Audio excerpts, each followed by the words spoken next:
Ayan, Lazada, ano muna tayo? Talking stage. Ayun, para sa akin, ang Lazada ay 5 star siya, di ba? 5 star siya. Kung i-rate mo sa akin, ano siya, 4.6. 4.6. Kumbaga, hindi pa siya umabot sa 5. Kasi, on the spot, tutulungan kung ma-improve yung Lazada para kung okay lang sa inyo, baka kasuhan nyo pa ako putang ina. Para mapa 5 star kami, 6 stars, siguro hindi ko kasi pwedeng i-predict yung ano no? Hindi pwedeng i-predict yung bibili para mabilis. Siguro, mas maganda nga sana kung kayo na lang bumili. Parang ganun. Pag may umorder, bilhin nyo. Kunyari, meron ay, papala din. Hirap, pero tutulungan ko, tutry ko. Hindi ko kasi ito inisip talaga. Paano ko pa sa minaisip lang ako konti. Konting-konti lang, mga tatlong beses lang. Okay na yun, tapos tutuloy ko na. Siguro, mas maganda kung sa packaging okay naman. Ang ano lang yung tagal minsan, pero okay lang naman yun. Talagang tumatagal. Pero, mapapabilis yun. Siguro, bumili na lang kayo ng mga item. Ayun. Di ba meron na sa shop? Meron na sa mga shop na pagawaan, factory. Bumili na kayo, around 10% ng item na yun. Bilhin nyo yung, kumbaga, 10% sa 100%, 10% ng pera ibilin nyo sa isang item na alam nyong mabenta. Bilhin nyo na. Itambak nyo sa store. Tambak nyo na sa mga company, sa mga franchise ng company selling system. Yun. Tambak nyo doon para pag yung order, kinabukasan, meron na. Yun. Yun yung number one tip na may papayo ko. Tapos, pangalawa, ako yung pinakamatalinong tao. Businessman ako talaga. Tapos, pangalawa, guarantee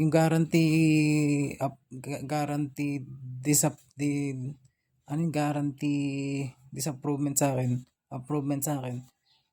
Yung mga item, maano ka. Minsan maano ka sa picture, hindi pala siya ganun, hindi pala makintab. Pero pagdating makintab mo, 'di ba? Napakaganda pala, ganun. Napakaganda pala ng item pag dumating na, ganun. Tapos ang i-clean nyo na yung mga hindi naman sa ano, i-clean nyo na yung mga hindi nabibili. I-clean nyo na, kumbaga para hindi kasi pwede i-clean, di ba? May bumili. Kung i-clean nyo yun, yung mga yung mga hindi ayos, tapos ito, isa-isahin nyo lahat ng company. Pero mahirap. Yan, bumili lang kayo bawat isa, tapos tingnan nyo mabuti yung quality. Its price. Yun. Pagka pangit yung quality, tanggalin nyo. Kaya either mahal yan, either mahal yan o either mura yan. Pag pangit yung quality, napakahirap naman kasi bibili ka, akala mo maganda yung quality ng item, tapos pagdating hindi naman pala. Sisira yung Lazada. Ayun. Bumili ka, at isa, tingnan yung mabuti kung ano yung quality. Tanong nyo sa iba, maganda ba yung quality nito? Kung nasabi nilang maganda, di sige, approve. Tanggalin mga dapat tanggalin, baka di masira. Tapos, yung mga company, kayo na rin mamili nung magpakalat yan ng mga tao na kunyari, kutsara. Company ng kutsara. Piliin nyo na rin kung isama nyo na sa nyo para hindi na para kahit anong i-search. Totoo na makita na i-search mo sa Lazada meron. Kayo na rin pumili, huwag na sila yung mag-apply. Kasi naloloko kayo ng iba na local yung mga item, tapos ganun. Tapos masisisa yung Lazada. Tanggalin nyo na. Kasi mga bogus yan eh. Tanggalin nyo. Nasisira kayo dyan. Tawag doon, stick ako sa Lazada. Kaya lang, yung Lazada ko, 2. Gumawa ko ng una. Tapos, namali ako ng bili. Na 4 yung bili ko. Tapos, Tinry kong i-concern na nag-chat ako sa Lazada, wala naman nangyari. Binura ko, tapos gumawa ulit ako ng panibago. Umorder ako, dalawa yung dumating. Lahat, yung 5 item na binili ko, doble. Para dalawa, binayaran ko lahat. Ayun, nakakabwisit lang kasi walang ano eh, wala man lang nagsalita na pwede natatanggalin yan. Ayun, kaya hindi ako naglalazada, nakikilazada lang ako, yun. Tapos, 5 minutes na. Yung, ano pa ba may tutulong natin? Yung mga ano, yung mga review ng mga ano, ng mga item. Minsan kasi walang review kaya hindi nabibili. Siguro pangit yung item, ganun. Pero pag walang review yung ganun, kayo na rin gumawa ng review. Kumbaga, isukat nyo, kumuha kayo ng tao, ipasuot nyo, tapos maganda. Tingnan nyo mabuti, kung maganda, picturean nyo lang, okay na. Kung sa pang-Mio yung motor, kumuha kayo ng yung company na nag-apply sa inyo, ikabit mo na sa Mio, kung maganda, tingnan natin, ganun. O, videohan nyo, tunog, ganun. Para ano, kasi ako, sigurista ako, di ako nagpapaloko kasi alam mo ako tatanga-tanga na loko, ganun.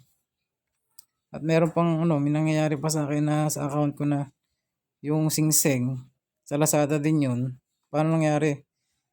Pinili daw ako sa raffle sa Facebook, tapos bibigyan ng tig 30K na singsing na gold. Ayun, wala naman. Ang dumating dito, hikaw na local. Tapos nagpa-pop up sa notification ko nung may daw ako sa transaction daw ako sa bangko, ganun. Tapos nawawala. Pag lumalabas sa notification, tapos biglang mawawala. Ayun. Kaya paano, di ka nakakautang na ako. Pero yung ID binigay ko sa kanya is ID lang ng PMTC, ng college. Ng vocational, yun lang. Tapos complete pangalan ko lang, yun lang. Baka may nagkakaroon na ako ng excess na utang. Wala akong trabaho, utang pa ako. Ayun. Yun lang may tutulong ko para mai 6 stars kayo siguro. Doble doble trabaho lang kasi ganun talaga sa trabaho, dapat talaga binibigay mo yung best mo. Kahit saan ka naman magpunta, kahit sa negosyo, bibigay mo yung best mo. Bigyan na rin yung best nyo kasi hindi naman natin kaya mag-business. Di naman alam naman tayo pang business. So, dyan tayo kumikita. Nabubuhay tayo, nakakain tayo ng masarap dahil sa business sa trabaho na yan. Double time yun na rin. Kumbaga, sipagan nyo palalo kasi yung mga masisipag na ganun, hindi naman nasasayang yun kasi nakikilala ka ng mga tao na masipag ka. At sa company, pag nalaman na masisipag yun nandun, damay ka doon. Pag nag-apply ka sa iba, di ba? Masisipag yun nandun, di ba? Pag nangyayari sa Lazada, nagdi-deliver ka lang, di ba? Lazada po ako. Ang baba ng ratings ng company. Baba ng ratings niya. Di ba? Nasa Lazada ka nga, pero tingin sa'yo, delivery boy ka lang. Di ba? Yun, pagandahin niyo yung company niyo, siguro mas mapapagandahan kung ano. Hindi naman kailangan gumastos mag-invest ng tumanggap kayo ng investment, tumanggap kayo para pantulong sa pasweldo muna. Ayan. Saka ano pa ba? 8-9 minutes na. Yung bilis nung transaction siguro. Yung bilis ng transaction, ayun, siguro mag-ano na lang kayo sa magpumili kayo ng mga tatlong barangay lang yung pupuntahan ng delivery boy. 3 barangay lang. Doon fix na sa 3 barangay. Wala na siyang pupuntahan iba. Ayun, baka naman sa iba, bantog lang. Mabilis nga, kaya lang. Puta na, mabagal na may pagdi-deliver yung dating. Yung packaging, magtala kayo ng napakaraming tao dyan sa packaging. Maghari kayo ng maraming tao para yung packaging mabilis. Yun lang. Kaya sana may natutunan kayo. I'm Thanos, ang pinakamatalino sa buong mundo. Alright.